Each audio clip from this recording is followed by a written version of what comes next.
Salut toi, bienvenue sur la chaîne Petit Modèle. Aujourd'hui on se retrouve pour une petite vidéo où je vais te donner 10 choses à faire dès que tu arrives sur le territoire français. Sur ce, on se retrouve pour la suite de la vidéo.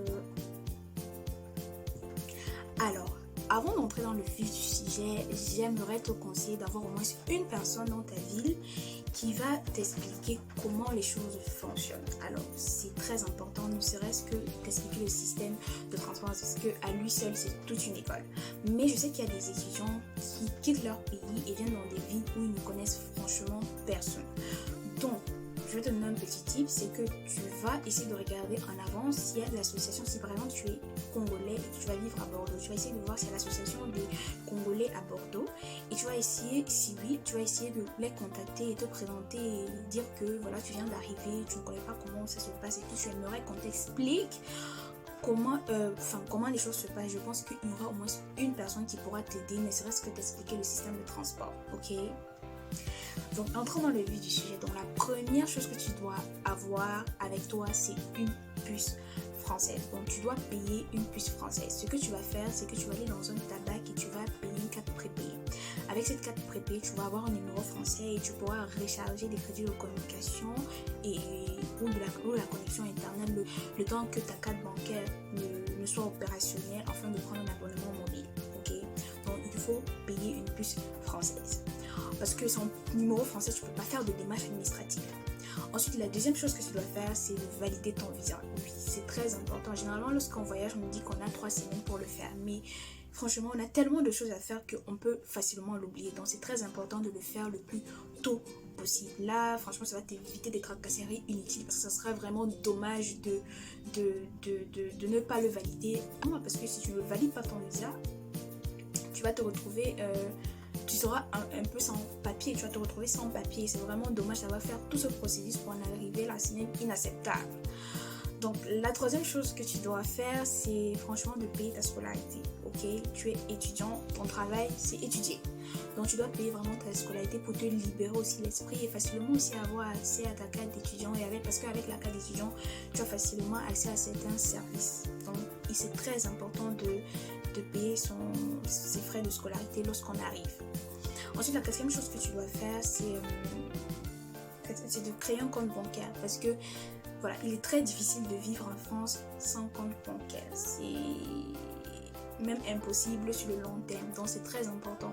Donc, je te conseillerais franchement de choisir une banque où le délai de livraison de la carte bancaire est assez court. En fait, donc de créer son compte bancaire.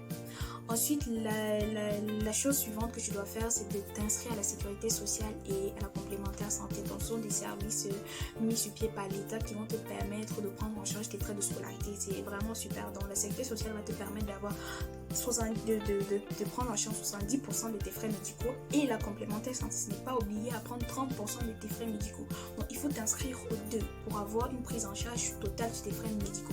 Donc, moi, je te conseillerais d'aller dans le service d'accueil des étudiants de ton établissement pour te renseigner et le faire là-bas. Vous êtes franchement à l'aise sur les technologies, vous pouvez le faire directement chez vous via votre ordinateur parce que, comme je vous l'avais dit dans ma précédente vidéo, tout est numérique, se fait en ligne ici en France.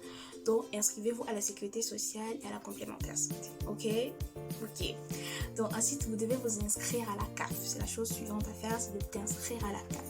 Alors, la CAF, c'est aussi une aide mise sur pied par l'État français. Franchement, la France, en termes d'aide, c'est top. Donc, c'est une aide qui va te permettre de prendre en charge une partie de ton loyer.